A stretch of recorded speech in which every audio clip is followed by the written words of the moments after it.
2020 એમાં આપણે આજે રિવિઝન કરવાના છે વિદ્યુત રસાયણ ચેપ્ટર નંબર 3 જે છે એની અગાઉ આપણે ચેપ્ટર નંબર 1 અને ચેપ્ટર નંબર 2 બંને રિવિઝન કર્યા અને એની અગાઉના વર્ષના પ્રશ્નો જે હતા ગુજકેટના એ પણ સોલ્વ કર્યા હતા. તો આજે ચેપ્ટર નંબર 3 જે છે આપણે વિદ્યુત રસાયણ એ રિવિઝન કરીશું. તો ચાલુ કરીએ આપણે રિવિઝન. તો પહેલા જોઈશું આપણે વિદ્યુત રસાયણ ચેપ્ટર જે છે એમાં પહેલા આવશે વિદ્યુત રાસાયણિક કોષ. વિદ્યુત રાસાયણિક કોષ અને વિદ્યુત વિભાજન કોષ બે પ્રકારના કોષો પહેલા તો જોઈશું. તો એક છે વિદ્યુત રાસાયણિક કોષ અને બીજો છે વિદ્યુત વિભાજન કોષ. બંને આ સિદ્ધાંત અને ઉદાહરણો જોઈશું. તો પહેલો છે વિદ્યુત રાસાયણિક કોષ. તો વિદ્યુત રાસાયણિક કોષ વિદ્યુત ઉર્જામાં રૂપાંતર, રાસાયણિક ઉર્જાનું વિદ્યુત ઉર્જામાં રૂપાંતર કરે છે. ઉદાહરણ લખવાના ડેનિયલ અથવા તો ગેલ્વેનિક કોષ, બળતણ કોષ, નિકલ અને કેડમિયમ કોષ અથવા લેક્લાન્સ અથવા સૂકો કોષ. લેક્લાન્સ અથવા સૂકો કોષ આ છે વિદ્યુત રાસાયણિક કોષનો સિદ્ધાંત. રાસાયણિક ઉર્જાનું વિદ્યુત ઉર્જામાં રૂપાંતર, ઉદાહરણ તો ડેનિયલ અથવા ગેલ્વેનિક કોષ, બળતણ કોષ, નિકલ કેડમિયમ કોષ અને લેક્લાન્સ અથવા સૂકો કોષ કહેવાશે. બીજો છે વિદ્યુત વિભાજન કોષ. વિદ્યુત વિભાજન કોષમાં સિદ્ધાંત છે તો વિદ્યુત ઉર્જાનું રાસાયણિક ઉર્જામાં રૂપાંતર કરશે. એમાં ઉદાહરણ છે કોપરના શુદ્ધિકરણ માટે વપરાતો વિદ્યુત વિભાજન કોષ અને હોલ હેરાલ્ડ પદ્ધતિમાં જે વિદ્યુત વિભાજન કોષ વપરાય છે, એટલે પ્રક્રિયામાં જે વિદ્યુત વિભાજન કોષ વપરાય છે એ ઉદાહરણ છે. તો બે કોષ છે વિદ્યુત રાસાયણિક અને વિદ્યુત વિભાજન. વિદ્યુત રાસાયણિક કોષ રાસાયણિક ઉર્જાનું વિદ્યુત ઉર્જામાં રૂપાંતરણ અને વિદ્યુત વિભાજન છે એમાં વિદ્યુત ઉર્જાનું રાસાયણિક ઉર્જામાં રૂપાંતરણ. બંનેના ઉદાહરણો હતા જોયા. પછી જોઈશું ડેનિયલ અને ગેલ્વેનિક કોષમાં. તો એનો કોષનો જે પોટેન્શિયલ છે 1.1 વોલ્ટ મળશે આપણને. માં એનોડ અને કેથોડ પૂછાઈ શકે તો એનોડ કોણ હોય છે તો Zn ને એનું દ્રાવણ જે હશે ZnSO4 હશે. કેથોડ તો એમાં કેથોડ એટલે Cu છે એ કેથોડ તરીકે વર્તશે અને દ્રાવણ હશે CuSO4 હશે. અને વચ્ચે જે દ્રાવણ છે બે દ્રાવણને જોડતી જે યુ આકારની નળી છે એને આપણે ક્ષાર સેતુ કહીશું. ક્ષાર સેતુ જે છે તો NH એમાં જે દ્રાવણ ભરવામાં આવે છે NH4NO3 હોઈ શકે, KNO3 અથવા KCl. એટલે કે જે દ્રાવણ ભરવામાં આવે એ દ્રાવણની વહનશીલતા કેવી હોવી જોઈએ? સમાન હોવી જોઈએ. જે દ્રાવણ ભરવામાં ઉદાહરણ યાદ રાખીશું. ક્ષાર સેતુમાં કયું દ્રાવણ ભરવામાં આવે છે પ્રશ્ન પૂછાઈ શકે તો લખી શકાય ઓપ્શન NH4NO3 અથવા KNO3 અથવા KCl. ત્રણમાંથી કોઈ હોઈ શકે. વહનશીલતા કેવી હોવી જોઈએ? સમાન હોવી જોઈએ. ક્ષાર સેતુનું કાર્ય શું છે તો બંને દ્રાવણોને વિદ્યુતીય રીતે તટસ્થ બનાવવા. બંને દ્રાવણો જે છે કોષના એને કેવા વિદ્યુતીય રીતે તટસ્થ બનાવવા એક ક્ષાર સેતુનું કાર્ય છે. પ્રક્રિયા કઈ થાય છે તો કે એનોડ તરીકે ઝિંક વર્તે છે ત્યારે કેથોડ તરીકે કોપર. એનોડ પર ઓક્સિડેશન થાય છે. એનોડ પર ઓક્સિડેશન યાદ રાખવાનું છે આપણે. તો એનોડ પર ઓક્સિડેશન થશે તો ઓક્સિડેશન એટલે ઇલેક્ટ્રોન ગુમાવશે. એટલે Zn છે ઇલેક્ટ્રોન ગુમાવે એટલે Zn+2 2 ઇલેક્ટ્રોન ગુમાવે.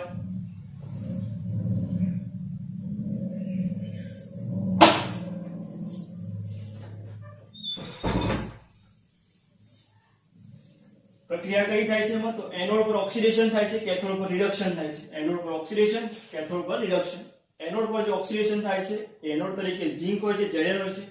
એટલે Zn નું ઓક્સિડેશન થાય તો 2 ઇલેક્ટ્રોન ગુમાવે એટલે Zn+2 2 ઇલેક્ટ્રોન ગુમાવશે. કેથોડ પર રિડક્શન થાય છે. કેથોડ પર રિડક્શન થાય તો રિડક્શન થાય એટલે ઇલેક્ટ્રોન ગુમાવે તો કોપર જે છે રિડક્શન થશે એટલે Cu+2 2 ઇલેક્ટ્રોન મેળવી Cu ધાતુમાં રૂપાંતર પામશે. આખી કોષ પ્રક્રિયા લખી હોય તો બંને બાજુના ઇલેક્ટ્રોન કેન્સલ કરીએ બાકી રહ્યું Zn. Cu+2 arrow gives Zn+2 and Cu. આ અહીં કોષ પ્રક્રિયા છે રેડોક્સ પ્રક્રિયા. એક ઓક્સિડેશન થયું, રિડક્શન થયું. એનોડ પર ઓક્સિડેશન, કેથોડ પર રિડક્શન યાદ રાખીશું આપણે. જેમાં ઇલેક્ટ્રોનનો પ્રવાહ કઈ બાજુથી કઈ બાજુ વહે છે તો એનોડ ટુ કેથોડ. એનોડ ઇલેક્ટ્રોનનો પ્રવાહ કઈ દિશામાં વહે છે તો પ્રશ્ન પૂછાય છે કે ડેનિયલ કોષમાં અથવા ગેલ્વેનિક કોષમાં ઇલેક્ટ્રોનનો પ્રવાહ કઈ દિશામાં વહે છે તો એનો જવાબ આવશે એનોડ ટુ કેથોડ અથવા તો ઝિંક ટુ Cu લખી શકાય. ઝિંક ટુ Cu કેમ કે Zn છે એનોડ તરીકે વર્તે છે, Cu એ કોપર એ કેથોડ તરીકે વર્તે છે. વિદ્યુતનું વહન અથવા વિદ્યુત પ્રવાહ કઈ બાજુ તો ઇલેક્ટ્રોનની દિશા કરતા ઊંધું આવશે. કેથોડ ટુ એનોડ થશે એટલે લખાશે Cu ટુ ઇલેક્ટ્રોનનો પ્રવાહ અને વિદ્યુતનું વહન યાદ રાખીએ anode to A to C અને પેલું C ટુ A. હવે બાહ્ય વિદ્યુત પોટેન્શિયલની અસર શું થશે જો આ કોષમાં 1.1 વોલ્ટ ઉત્પન્ન થાય છે તો બાહ્ય પોટેન્શિયલ અપ્લાય કરવામાં આપવામાં આવે તો શું થશે? જો પોટેન્શિયલ શું થશે તો પોટેન્શિયલ 1.1 કરતા ઓછો હશે તો પ્રવાહની દિશા શું થશે તો પ્રવાહ જે છે ઇલેક્ટ્રોનની વહનની દિશા Zn ટુ Cu થશે. Zn ટુ એટલે કે ઝીંક ટુ કોપર થશે એટલે લખવું તો એનોડ ટુ એનોડ થી કોપર તરફ એનોડ થી કેથોડ તરફ થશે પ્રવાહ જે છે ઊંધું થશે કોપર થી ઝીંક એટલે Zn તરફ માં થશે શું પ્રક્રિયામાં તો ઝીંક જે છે ઓગળશે એટલે એનોડ જે છે એક ઓગળશે જ્યારે કેથોડ જે છે એટલે કે Cu છે એટલે કેથોડ પર Cu જમા થશે એનોડ પરનો ઝીંક છે એનું ઓગળશે એટલે એનું વજન ઓછું થશે જ્યારે કોપર પર છે એટલે કોપર એટલે કેથોડ પર જે કોપર છે એનું વજન વધશે કેમ કે કેથોડ પર કોપર જમા થશે એટલે પહેલી કન્ડિશન હતી કે 1.1 કરતા ઓછો હોય તો બાહ્ય પોટેન્શિયલ 1.1 કરતા ઓછો હોય તો કઈ શું થશે તો ઇલેક્ટ્રોનનો પ્રવાહ ઝીંક થી કોપર તરફ અને વિદ્યુત પ્રવાહ જે છે કોપર થી ઝીંક તરફ હશે કોષમાં થાય છે શું તો કે એનોડ પર જે ઝીંક એ ઓગળે છે અને કેથોડ પરનો કોપર છે કેથોડ પર કોપરનું જમા થાય છે નિક્ષેપ બીજું છે બીજી કન્ડિશન જો 1.1 થાય તો બંને વોલ્ટ સેમ થઈ જાય 1.1 થાય તો ના ઇલેક્ટ્રોન અથવા વિદ્યુત પ્રવાહનું વહન થશે ના રાસાયણિક પ્રક્રિયા થશે ના બંનેનું વહન થશે અથવા તો કોઈ પ્રકારની રાસાયણિક પ્રક્રિયા થશે નહીં ક્યારે તો કે 1.1 થાય ત્યારે ત્રીજી કન્ડિશન છે 1.1 વોલ્ટ કરતા વધી જાય તો જો બાહ્ય પોટેન્શિયલ 1.1 કરતા વધી જાય તો શું થશે તો કે ઇલેક્ટ્રોનનો જે પ્રવાહ છે અથવા ઇલેક્ટ્રોનનું જે વહન છે કોપર થી ઝીંક એટલે આના કરતા ઊંધું થાય 1 કરતા ઓછો હોય એના કરતા ઊંધું થાય એટલે કોપર થી ઝીંક તરફ થશે જ્યારે વિદ્યુત પ્રવાહ જે છે કોપર થી ઝીંક હતો ત્યારે અહીંયા થશે ઝીંક થી કોપર તરફ એટલે પ્રક્રિયા ઊંધી થઈ ગઈ છે એટલે થશે ઝીંક જે છે એ એનોડ જે હતું આપણું જે ઝીંક જે છે એ જમા થશે એનોડ પર Cu જે છે ઓગળશે પહેલા કરતા ઊંધું લખવાનું છે આપણે યાદ રાખવાનું છે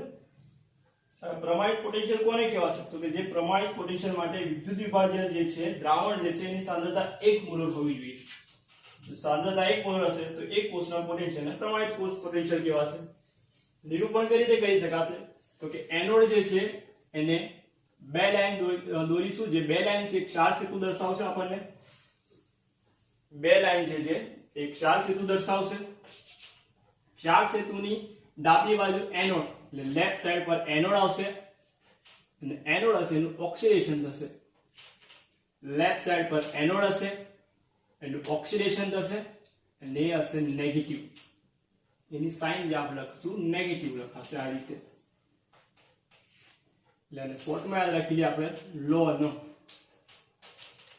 લેફ્ટ સાઈડ પર ઓક્સિડેશન એટલે એનોડ જે છે નેગેટિવ તરીકે આપણે દર્શાવવાનું છે એટલે કે લખાશે ક્ષાર સેતુની ડાબી બાજુ લખાશે એનોડ વાળું તો એનોડમાં જે ઝીંક Zn+2 કૌંસમાં જે આયન લખ્યો આયનની સાંદ્રતા લખવાની છે ફરી જઈશું આપણે બે લાઈન એટલે ક્ષાર સેતુની જમણી બાજુ જે તે આયન કેથોડ વાળું આયન એની સાંદ્રતા gives જે તે ધાતુ ઉપર એનો પોઝિટિવ સાઇન લખીશું આ તો કોષનું નિરૂપણ કરવાનું હવે EMF અથવા E સેલ અથવા જેને આપણે E0 સેલ પ્રમાણિત હોય તેને પ્રમાણિત કોષ પોટેન્શિયલ કહીશું E0 સેલ પ્રમાણિત કોષ પોટેન્શિયલ માટે શું હોવું જોઈએ તો કે દ્રાવણની સાંદ્રતા 1 મોલર હોવી જોઈએ જો વાયુ હોય તો એનું દબાણ 1 બાર હોવું જોઈએ તાપમાન 298 કેલ્વિન હોય તો એવા કોષના કોષ પોટેન્શિયલ પ્રમાણિત કોષ આપણે પ્રમાણિત કોષ કહીશું E રિડક્શન બરાબર શું લખાય તો કે -E ઓક્સિડેશન થાય વેલ્યુ જે છે E0 છે પ્રમાણિત કોષ પોટેન્શિયલ રિડક્શનની વેલ્યુ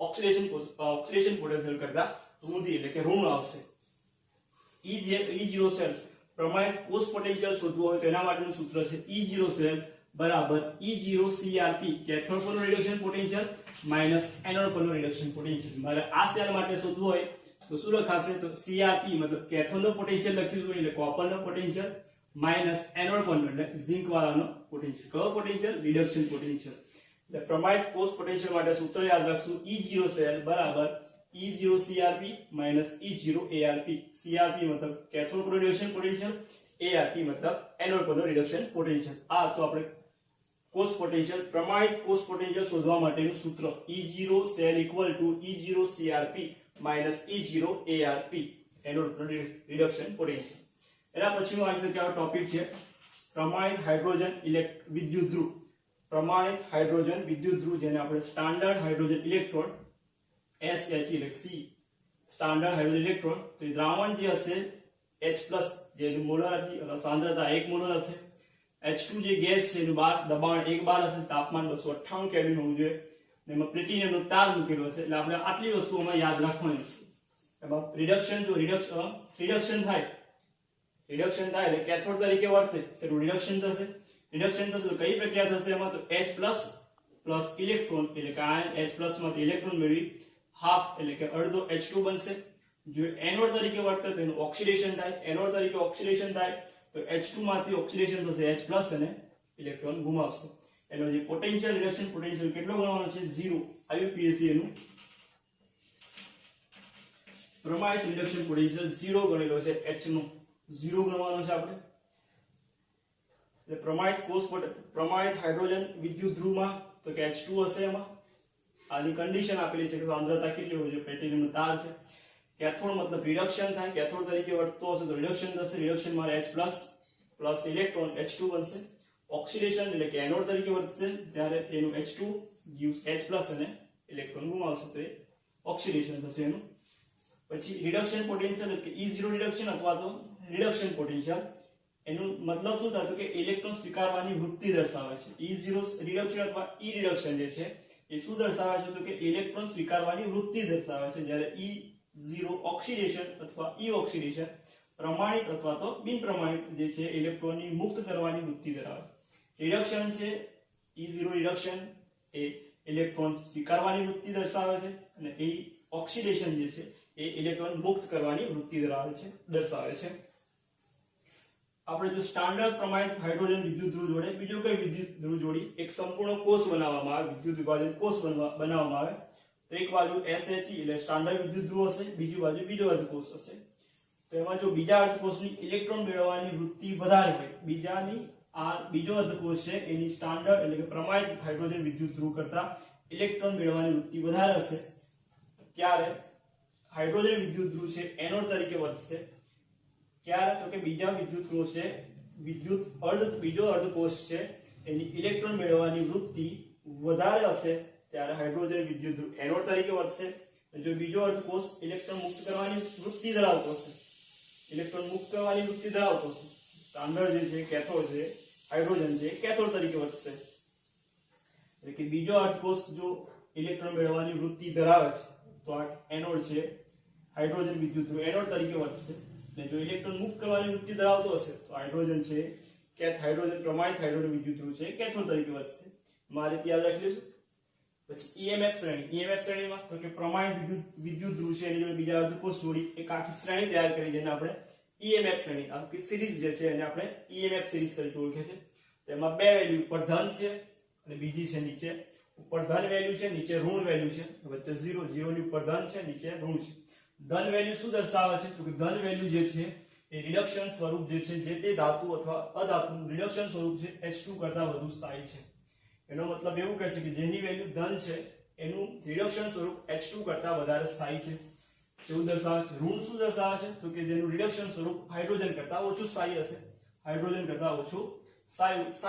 આપણે જે EMF શ્રેણી છે એમાં વચ્ચે 0 હાઇડ્રોજન છે ઉપર ધન વેલ્યુ છે ધન વેલ્યુ એવું દર્શાવે છે કે જે તે રિડક્શન સ્વરૂપ છે H2 કરતા વધુ સ્થાયી છે નીચેના જે લખેલા છે રિડક્શન સ્વરૂપ એ કેવા છે હાઇડ્રોજન કરતા ઓછા સ્થાયી છે હવે શ્રેણી પરથી આપણે કઈ વસ્તુ યાદ રાખવાની છે તો એક છે F ઉપર સૌથી ઉપર જે તત્વ છે પહેલું છે ક્લોરીન શું દર્શાવે છે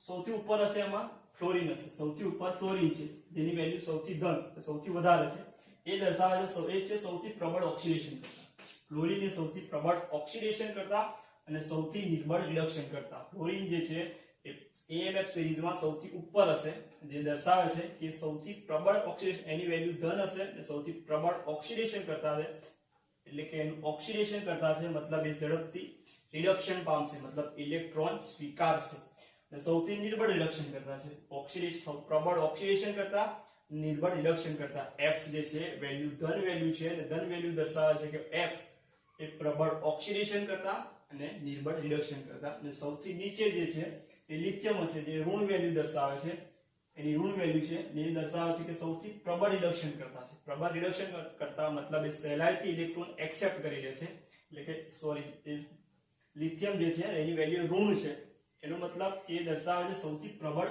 રિડક્શન કરતા मतलब સૌથી ઝડપથી અથવા સહેલાઈથી ઇલેક્ટ્રોન ગુમાવી દેશે એટલે પ્રબળ રિડક્શન કરતા છે તો ઓક્સિડેશન કરતા કેવો થશે નિર્બળ થશે ફ્લોરીન જેની વેલ્યુ ધન છે પ્રબળ ઓક્સિડેશન કરતા નિર્બળ રિડક્શન કરતા લિથિયમમાં વેલ્યુ ઋણ છે યાદ રાખશું સૌથી પ્રબળ રિડક્શન કરતા છે લિથિયમ અને નિર્બળ ઓક્સિડેશન કરતા છે હવે વેલ્યુ જે છે EMF સિરીઝમાં એટલે ઉપરથી નીચે તરફ જઈશું એટલે ધનથી ઋણ તરફ જઈશું એમ રિડક્શન કરતાની શક્તિ વધશે રિડક્શન કરતાની શક્તિ એટલે ઈઝીલી રિડક્શન પામશે જેમ ઉપરથી નીચે તરફ જઈશું તેમ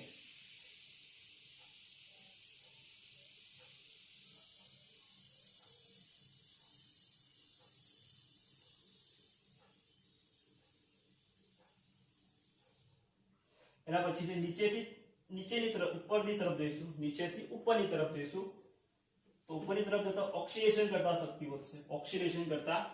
વધશે સૌથી ઉપર પ્રબળ ઓક્સિડેશન કરતા F છે આપણો ફ્લોરીન અને નીચેની તરફ જઈએ તો રિડક્શન કરતા શક્તિ વધશે અને ઉપર જઈશું એમ રિડક્શન ઓક્સિડેશન કરતા શક્તિ વધશે EMF શ્રેણીમાં શું લીધું પહેલા પ્રબળ ઉપરનું જે હશે પહેલું પ્રબળ ઓક્સિડેશન કરતા નીચે હશે પ્રબળ રિડક્શન કરતા ઉપરથી નીચે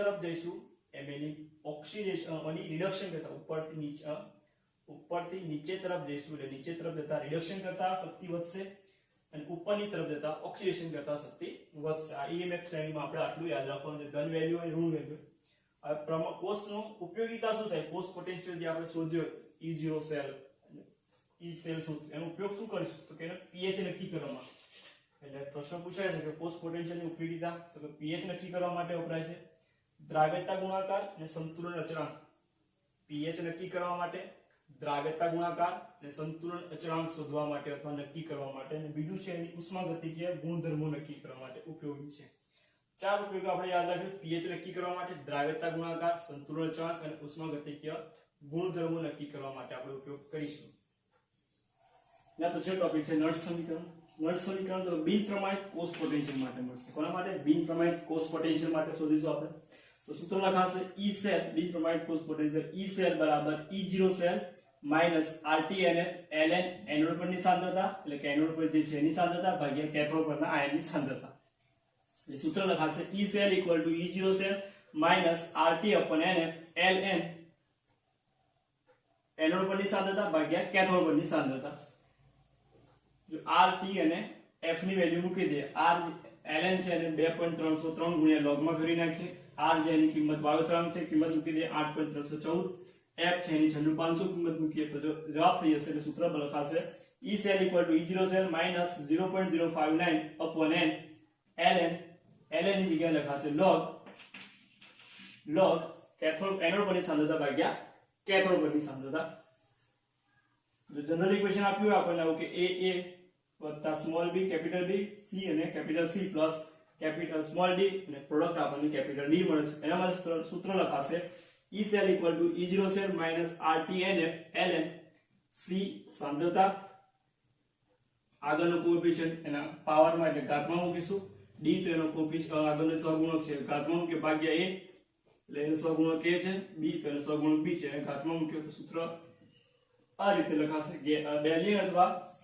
ડેનિયલ અથવા ગેલ્વેનિક કોષ માટે સૂત્ર લખવું તો લખાશે E cell E0 cell minus 0.059 n ની વેલ્યુ Zn +2 અને Cu +2 બે ઇલેક્ટ્રોન નું આપલે થાય એટલે n બરાબર 2 લખાશે log એનોડ પર એટલી સાંદ્રતા એટલે Zn +2 અને કેથોડ પરનું એટલે કે Cu +2 એટલે કે આ ડેનિયલ અથવા ગેલ્વેનિક કોષ માટે લખાશે E સેલ અને મુક્ત ઉર્જા વચ્ચેનો સંબંધ શું છે E સેલ અને E0 સેલ અથવા તો E સેલ અને મુક્ત ઉર્જા વચ્ચેનો સંબંધ તો કે E delta G -NF E cell પ્રમાણિત માટે લખવું હોય તો ડેલ્ટા G0 બરાબર -NF E0 સેલ પ્રમાણિત માટે E0 સેલ અને બિન પ્રમાણિત માટે E સેલ લખાશે પછી સાંદ્રતા કોષમાં શું હશે તો કે વિદ્યુત ધ્રુવ સરખા હશે પણ એ સાંદ્રતા જે દ્રાવણની છે જુદી જુદી હશે તો એવા કોષને સાંદ્રતા કોષ કહેવાશે સાંદ્રતા કોષમાં વિદ્યુત ધ્રુવ સરખા પણ દ્રાવણની જે સાંદ્રતા છે વિદ્યુત વિભાજ્ય એની સાંદ્રતા જુદી જુદી હશે તો એને સાંદ્રતા કોષ અને એના માટે સૂત્ર લખાશે E0 સેલ જે E0 સેલ છે એવા કોષ માટે 0 વોલ્ટ આવશે કેવું આવશે 0 વોલ્ટ સૂત્ર લખવું હશે તો E0 કોષ પોટેન્શિયલ શોધવું હશે એટલે E સેલ શોધવું હશે તો સૂત્ર બનશે E સેલ E સેલ બરાબર -0.059 upon n ભાગ્યા n log એનોડ પરની સાંદ્રતા ભાગ્યા કેથોડ પરની સાંદ્રતા. એટલે સાંદ્રતા કોષ માટે સૂત્ર બનશે E સેલ બરાબર -E - 0.059 59 ભાગ્યા n log એનોડ પરની સાંદ્રતા ભાગ્યા કેથોડ પરની સાંદ્રતા. બીજું જો સંતુલન અચળાંક શોધવું હોય એના માટેનું સૂત્ર તો ડેલ્ટા G0 બરાબર -RT ln k -RT ln k. એના પછી જોઈએ આપણે વિદ્યુતીય અવરોધ જેનો સિમ્બોલ છે m ને એનો એકમ છે ઓહ્મ. એનું સિમ્બોલ R છે એકમ છે ઓહ્મ. SI એકમ kilogram metre cube upon siemens cube અને એમ્પિયર સ્ક્વેર. SI એકમ અવરોધ છે વિદ્યુત અવરોધ છે સિમ્બોલ R અને એકમ છે ઓહ્મ. વિસ્ટન બ્રિજની મદદથી એને માપી શકાય છે. પ્રતિરોધકતા અથવા એની વિશિષ્ટ અવરોધ સિમ્બોલ ρ છે. સૂત્ર તો Ra upon L ohm into metre અથવા ઓહ્મ ઇન્ટુ સેન્ટીમીટર એનું એકમ થશે. 1 ઓહ્મ મીટર ઇક્વલ ટુ કેટલા લખાય તો 100 છે ઓહ્મ ઇન્ટુ સેન્ટીમીટર અને 1 ઓહ્મ સેન્ટીમીટર લખવું તો 0.01 ઓહ્મ ઇન્ટુ મીટર લખી શકાય. વાહકતા G તો કે 1 upon R એટલે કે અવરોધના વ્યસ્તને વાહકતા કહેવાશે. એનો એક SI એકમ છે સિમન્સ અથવા ઓહ્મ ઇન્વર્સ અથવા તો મોહ. સિમન્સ અથવા તો ઓહ્મ ઇન્વર્સ અથવા તો મોહ કહેવાશે. વાહકતા G છે. વિશિષ્ટ વાહકતા માટે કપ્પા એટલે k નું સૂત્ર વાહકતા L upon A સૂત્ર છે સિમન્સ ઇન્ટુ સિમન્સ ઇન્વર્સ મીટર અથવા સિમન્સ ઇન્વર્સ મીટર સિમન્સ પ્રતિ સેન્ટીમીટર થાય એટલે પ્રતિ મીટર લખવું તો પ્રતિ મીટર લખાશે. કોષ સૂત્રાંક G સ્ટાર શોધવું હોય તો G સ્ટાર કોષ સૂત્રાંક કહેવાશે. એના માટે સૂત્ર છે અવરોધ ગુણ્યા k કપ્પા અથવા તો k શોધવું હોય તો G સ્ટાર upon R લખાશે. એના પછી વાહક પદાર્થો વાહકતાના આધારે જેની વાહકતા સૌથી વધારે છે અને વાહક પદાર્થો કહીશું તો કયા કયા ધાતુ અને મિશ્ર ધાતુ છે. અધાતુમાં કાર્બન બ્લેક ગ્રેફાઇટ અને કાર્બનિક પોલિમર એ વાહક પદાર્થોના ઉદાહરણ છે. અવાહકમાં કાચ અને સિરામિક એ અવાહક છે. અર્ધવાહક તો કે પ્રતિરોધકતા એની શૂન્ય હોય અથવા તો અનંત વાહકતા હોય. પ્રતિરોધકતા શૂન્ય હોય અથવા તો અનંત વાહકતા હોય તેને અર્ધવાહક કહીશું. તો ધાતુ અને મિશ્ર ધાતુ એ 0 થી 15 કેલ્વિન તાપમાન એટલે કે નીચા તાપમાને અતિવાહક તરીકે અતિવાહકતા દર્શાવે. ધાતુ અને મિશ્ર ધાતુ 0 થી 15 કેલ્વિન તાપમાન. સિરેમિક અને મિક્સ ઓક્સાઇડ સિરેમિક અને મિક્સ ઓક્સાઇડ 150 કેલ્વિન તાપ જેટલા ઊંચા તાપમાને અતિવાહક તરીકે દર્શાવેલા. વાહક અવાહક અને અર્ધવાહક. અવાહકમાં ઉદાહરણ છે વાહકમાં ઉદાહરણ ધાતુ અને મિશ્ર ધાતુ. અધાતુ કાર્બન બ્લેક ગ્રેફાઇટ અને કાર્બન પોલિમર. અવાહકમાં કાચ અને સિરેમિક. અર્ધવાહકમાં પ્રતિરોધકતા શૂન્ય હશે અથવા તો અનંત વાહકતા. ધાતુ અને મિશ્ર ધાતુ ક્યારે અતિવાહક તરીકે વર્તે તો 0 થી 15 કેલ્વિન જેટલા નીચા તાપમાને. સિરામિક છે 150 કેલ્વિન થી ઊંચા તાપમાને અતિવાહકતા દર્શાવે. પછી જોઈશું મોલર વાહકતા. મોલર વાહકતા જે છે એને કહેવાય lambda m k upon c kappa upon સાંદ્રતા થશે. જો લેમ્ડા m એટલે મોલર વાહકતા સિમન્સ મીટર સ્ક્વેર પર મોલ શોધવી હોય પ્રતિ મોલ સિમન્સ મીટર નો વર્ગ પ્રતિ મોલ તો મોલ ઇન્વર્સ તો સૂત્ર શું થશે k એટલે કપ્પા ભાગ્યા k એટલે કે વિશિષ્ટ વાહકતા થશે. વિશિષ્ટ વાહકતા ભાગ્યા 100 ગુણ્યા મોલારિટી. જો મીટરની જગ્યા પર સેન્ટીમીટર હશે તો 1000 ઉપર ગુણશું અને મોલારિટી સૂત્ર બદલાશે. તો મોલર વાહકતા બરાબર કપ્પા ભાગ્યા વાહકતા વિશિષ્ટ વાહકતા ભાગ્યા સાંદ્રતા. મોલર વાહકતા બરાબર વિશિષ્ટ વાહકતા ભાગ્યા સાંદ્રતા. જો મોલર વાહકતા મીટર સ્ક્વેર તો નીચે 1000 લખશું ઇન્ટુ મોલારિટી. એટલે સેન્ટીમીટર સ્ક્વેર તો ઉપર 1000 જશે નીચે મોલારિટી. સૂત્ર આટલું ચેન્જ થશે. મીટર સ્ક્વેર તો એનું 10⁴ સેન્ટીમીટર 4 થશે. Siemens metre square per mole is equal to 10⁴ siemens metre square centimetre square per mole. પ્રતિ mole 1 siemens centimetre square per mole લખવું હોય તો એનું મીટરમાં 10⁻⁴ થઈ જશે. પહેલામાં 4 હતા તો આમાં 10⁻⁴ થઈ જશે. સીમિત મોલર વાહકતા કે એને લેમ્ડા 0m થી દર્શાવાય. લેમ્ડા 0m થી સીમિત મોલર વાહકતા કહેવામાં તો દ્રાવણનું મંદન કરતા જઈએ એટલે સાંદ્રતામાં ઘટાડો થાય અને સાંદ્રતા શૂન્ય થઈ જાય જેને આપણે સીમિત મોલર વાહકતા એટલે કે લેમ્ડા 0m કહીશું. મંદન વાહકતા અથવા મંદન કરતા સાંદ્રતામાં ઘટાડો થાય એટલે શૂન્ય થઈ જાય તેને સીમિત મોલર વાહકતા લેમ્ડા 0m કહીશું. જો ગ્રાફ દોરવામાં આવે મોલર વાહકતા વર્સિસ સાંદ્રતાના વર્ગમૂળનો પ્રબળ વિદ્યુત વિભાજન માટે સ્ટ્રેટ લાઈન એટલે સીધી રેખા મળશે જ્યારે પેલા માટે આ રીતે નિર્બળ માટે વક્ર મળશે. એટલે કે સપોઝ એસિટિક એસિડ માટે પૂછાય કે મોલ વાહકતા વિરુદ્ધ સાંદ્રતાના વર્ગમૂળનો આલેખ કેવો મળશે? નિર્બળ હશે એસિટિક એસિડ તો એનો વક્ર આવશે, પ્રબળ છે એટલે KCl જે છે ઉદાહરણ તો કે સ્ટ્રેટ સીધી રેખા મળશે. પ્રબળ વિદ્યુત વિભાજ્ય માટે લેમ્ડા મોલર વાહકતા બરાબર લેમ્ડા 0m માઈનસ a સાંદ્રતાનું વર્ગમૂળ એટલે c નું વર્ગમૂળ. મોલર વાહકતા સીમિત મોલર વાહકતા એ અચળાંક હશે અને c સાંદ્રતા છે. પ્રબળ વિદ્યુત વિભાજ્ય માટે કીધું કે લાઈન સીધી રેખા મળશે. ઢાળનું મૂલ્ય જે છે એ એટલે અચળાંક જેટલું મળશે એમાંથી એટલે જે અંતરછેદ છે એ સીમિત મોલર વાહકતા જેટલું મળશે. આનું અંતરછેદ મળશે, આનું ઢાળનું મૂલ્ય મળશે અને એ છે પ્રબળ અથવા એ જે છે મળ્યું એ અચળાંક એ વિદ્યુત વિભાજનના પ્રકાર પર આધાર રાખશે. તો NaCl છે તો કે 1:1 પ્રકારનો છે. CaCl2 CaCl2 Ca ની વેલ્યુ +2 એટલે +2 લખ્યું અને Cl ને 1 એટલે 2:1 પ્રકારનો અને MgSO4 તો કે 2:2 પ્રકારનો વિદ્યુત વિભાજન. શાંત એના સંયોજકતા પછી આપણે એની સંયોજકતા પરથી યાદ રાખશું કે કયા પ્રકારનું વિદ્યુત વિભાજન છે. તો Na+ અને Cl એટલે પ્લસ Na+ Cl માઈનસ એટલે 1:1 તો 1:1 Ca+ Ca અને Cl2 2:1 MgSO4 +2 અને -2 તો 2:2 પ્રકારનો. એક જ પ્રકારના વિદ્યુત વિભાજ્ય માટે A નું કિંમત